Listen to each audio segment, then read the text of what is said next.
Sanjeev sir, thank you for doing this. Don't call me sir, just call me Sanjeev. Okay. It's not again. Talent is actually going to decide where to locate basis air quality. I was in the US for a while recently and just got back. And I think the conversation there was not so much pollution as much as it was air infrastructure.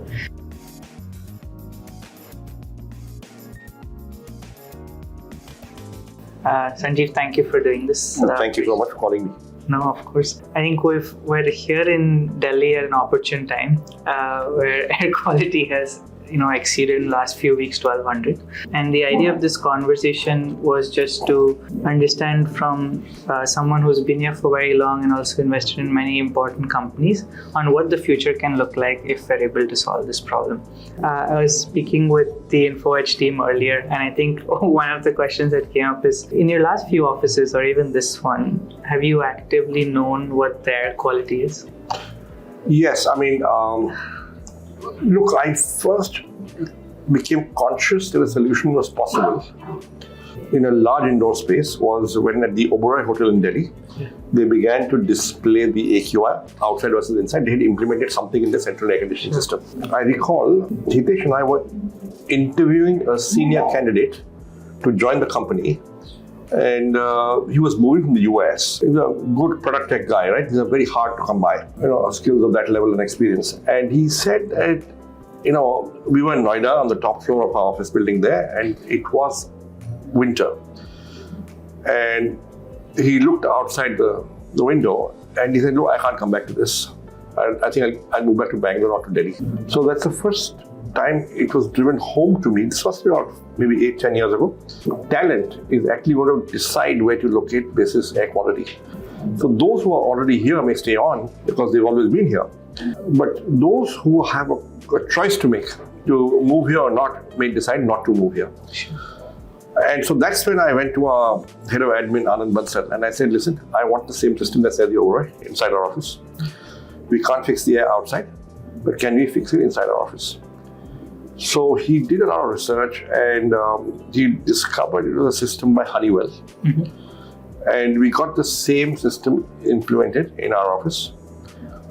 And therefore it gave us the same air quality. But that's indoors, that's a bubble. It's not outdoors, it's not in people's homes, it's not in children's schools, it's not in school buses, it's not in your car. It's not when you're going out for a walk, and it's not when you're playing tennis. Right? So it's a solution. It's a good limited solution. It's an imperfect solution. Right. I first came across an inverter. Yeah. Maybe in the early 90s, maybe late 80s. Right? Prior to that, in the 70s, there would not be so many power outages in Delhi. Yeah. So the concept of an inverter was not heard of, it did not exist. Nobody had a generator. Yeah. You didn't need power backup. Yeah. Then inverters came in. Right? But increasingly, as the power supply situation in Delhi becomes more and more reliable, the market for inverters has declined. So a perfect solution is that you shouldn't need an air purifier because the air everywhere is pure. Sure. But I think just on the same topic, I was in the US for a while recently and just got back. And I think the conversation there was not so much pollution as much as it was air infrastructure, where the HVAC, the heater, the humidifier, etc. haven't changed in the last 100 years. And so today those obsolete, antiquated HVAC systems are actually throwing in allergens and mold, and as a result you see 1 in 5 Americans has some sort of allergies. And so we've been breathing through machines unknowingly for 100 years, and I think it may still be a function of cooling, heating and so on in the future. That's actually the whole point of this conversation, was how do we as technology people think about building the right air infrastructure for the future. But today, like in Delhi, despite it being as high, do you, like in your circle, see people care as deeply to actively act on it or be obsessive about it? Everybody cares deeply for 3 months of the year. Right. And then they go on with their business and they forget about it. Sure. And that happens year after year. So I think from Feb to October, nobody cares. It's still pretty bad though. It's in the 200s. 200s compared to what you get in winter in Delhi is pretty okay. In that case, I think, what do you think would be the bridge to let someone understand that 200 is still, 5 to 10 times the safe limit? first let's get to 200 in the winters. Sure. And then see how to reduce it from 200 to 30 or 40 all the year round. Habitually, do you feel like the number by itself is really creating some sort of action in people even today, or not so much? I think, of course, many people look at the number. Yeah. But more and more people look at what they're feeling and experiencing as opposed to a number. Sure. Right? Very few people walk about with AQI meters in their pockets. Sure. We've got one in this whole office. Yeah. And we don't always look at it. Yeah. Because we've implemented a system here inside our office where it's probably 15 or 20 the AQI. Sure. And that's part of the central air conditioning. Sure. Tragedy is that if you don't have money, you can't afford to get even partial clean air. Right. If you do have money, you can get clean air inside your home and inside your office, but not away from those places. You need universal clean air. Yeah. All the time, everywhere. Yes. There's perhaps need to make it a fundamental right. The way, the 7 or 8 fundamental rights defined in the Constitution, that clean air is a fundamental right. Yes. If it were made a utility-like service where you have, like RO purifier or gas now abundantly, is that a feasible solution? I think from... See, you drink water when you need it. Yes. Right? From a source that you believe is clean. Sure. The thing about air is you need it all the time, everywhere. Yes. There are cities in the world which are bustling cities, which are industry centers, which are commercial centers, which still have clean air. Sure. So it's not as though it's not possible in India. We saw what Beijing used to be 20 years ago and what it is now. Sure. So if you put your mind to it, it can be done. There's a belief system that breathing polluted air builds immunity. No, that's not. So look, I do have breathing issues. I've had allergic asthma since 1980. That's about 45 years now. Of course, that's seasonal. But so pollution does impact me personally. I end up with a bronchodilator pretty frequently. So no, it doesn't improve my immunity. That's pretty clear to me. But in like from a more like a business or venture standpoint on this, why do you feel there hasn't been like a multi-billion-dollar or Tesla equivalent company in this space globally? It's a 9 out of... I'm waiting for you to do it, yeah. I'm on it. But do you feel there is, from a business or venture opportunity? Everybody's investing in air purifiers. Yeah. The way in the 90s you were investing in inverters. The way in the 60s and 70s you were investing in refrigerators for the first time. I recall we got our first refrigerator in our house in 1969. I was 6 years old. I recall the day. Neighbors came to look at it because it was not universal, right? And my mother was very happy, right? I recall in the 67 or 68, we got gas cylinders for the first time. Before that, my mom was using a kerosene stove. I remember those days. How do you universalize it is the question. Yeah. It wasn't until 10 years ago under this government that the concept of how do we universalize cooking gas or running water, tap water in homes. It's only this government that made it a priority. It's probably still not fully done yet. But at least somebody's thinking of it. So clean air was there everywhere until it was taken away about 30 or 40 years ago. So we are still figuring out how to get it back.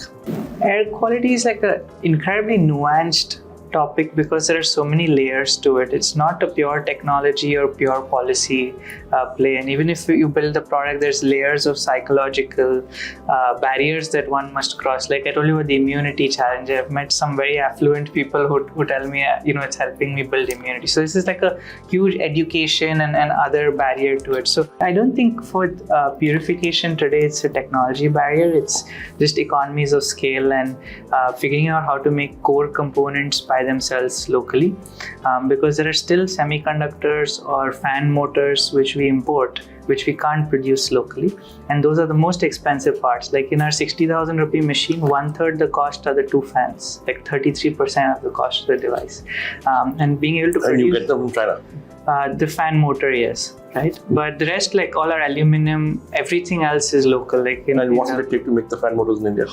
That's actually part of our next round of financing, is to actually internalize the production of some of these components, because that enables us to halve the cost next year itself for the product, and then put us on a path where we can asymptotically bring it down. If you were in like our place today trying to build a company in this space, I think what would be, or firstly, would you build a company in this space? I think it's required, and somebody should. Yes.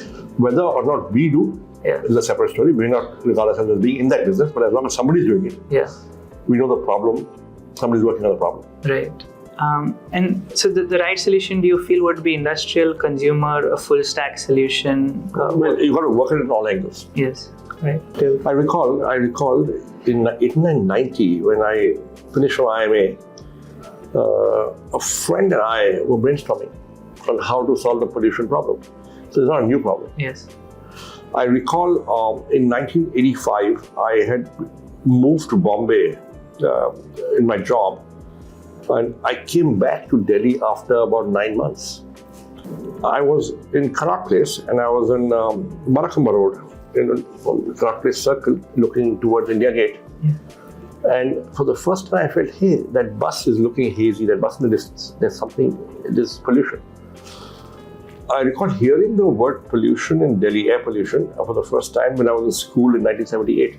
In the middle school building, there were 45 classrooms, class 4 to class 10.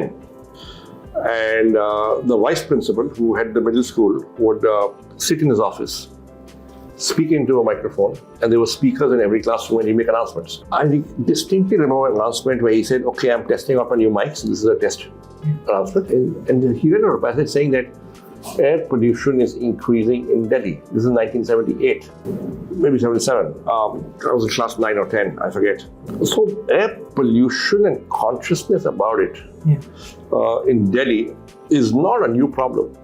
I mean, the first time I heard it was 77 or 78, but it's getting worse and worse, and we need to tackle it more and more urgently. Right.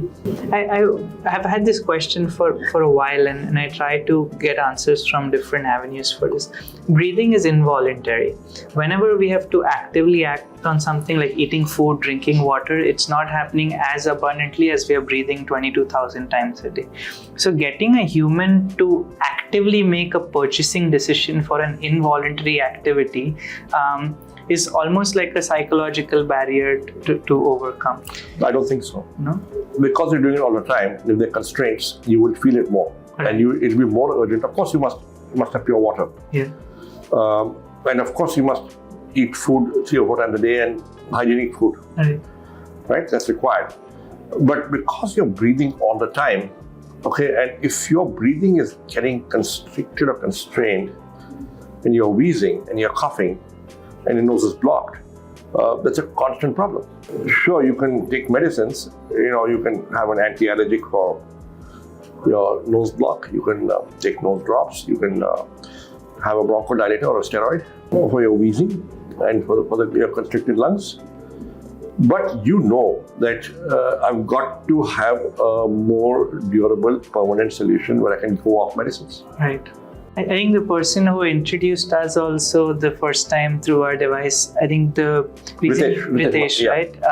Ritesh has I think 30 odd devices of ours, and I think when he shot with us last year, it was the exact same story. The reason he got excited was he got off a medicine he was taking for 12 years after putting the devices in this space. Like, it's now an urgent problem for you to address where you're literally suffocating. But I think the problem starts many notches below it, where the air actually begins to get polluted. So how do you or introduce a lifestyle change at that point as opposed to when Well, I have, I try to avoid going out in the evenings. Right. Socially. Right? So, for example, I've been invited to a wedding reception tomorrow evening. Yeah. I'm going to beg off saying, listen, I've got asthma. It's true. I think in India, when it's polluted outside, we come inside. In the US, because it's stuffy inside, we go outside.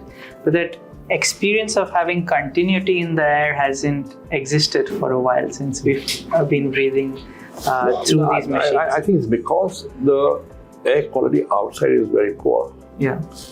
That people prefer to come inside, and in a controlled environment, they can try and improve the air quality. How do we create abundance from our end? We spoke of cheap. But you got to first of all make sure that the air in the environment is of better quality than it is today.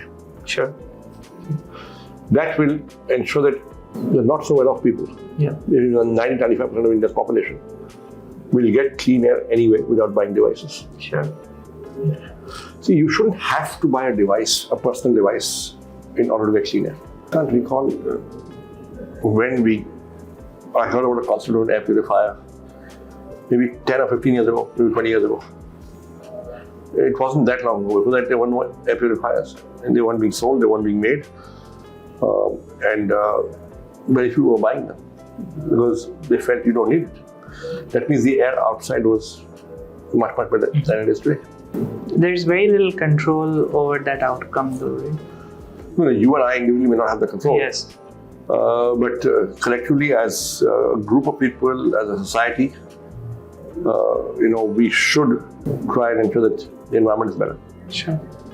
So I think that is the ideal case scenario, which we hope to build, cumulatively over the next, 7 years to a decade through multiple changes. But when we think about what the future of indoor spaces needs to look like, and today you mentioned you have, a system in your HVAC, your filter in your HVAC system. There are some nuances to it, but yes, the air it is throwing in is purified. What it does to the air inside depends on what kind of system you have, but largely does not address the purification indoor. In fact, when we started, you asked me about another product just before we started recording, which does purification of outdoor air and throws in fresh air, but cannot actually address the problem indoors. So as we think about building air infrastructure, even if the air outside was perfect, the VOCs generated indoors, the particulates generated indoors continue to remain a problem. But that problem existed even 40 or 50 years ago. Mm-hmm. We weren't aware of it, but it existed. Yes. I think if you go back to what it was like 40, 50 years ago, I'll be very happy. As a call to action for maybe people like us or others looking at this space who could be building things, I think what should the North Star be? We can, of course, help. I think one is, of course, talk to the government, nudge the government into taking action at the policy level, at the environmental level. Obviously, try and improve technologies. Put in reliable, credible AQI meters embedded into the air purifier so that people can see what's happening. Sure. We have them abundantly, but in our system. So if you don't measure, you don't know. Exactly. Awesome.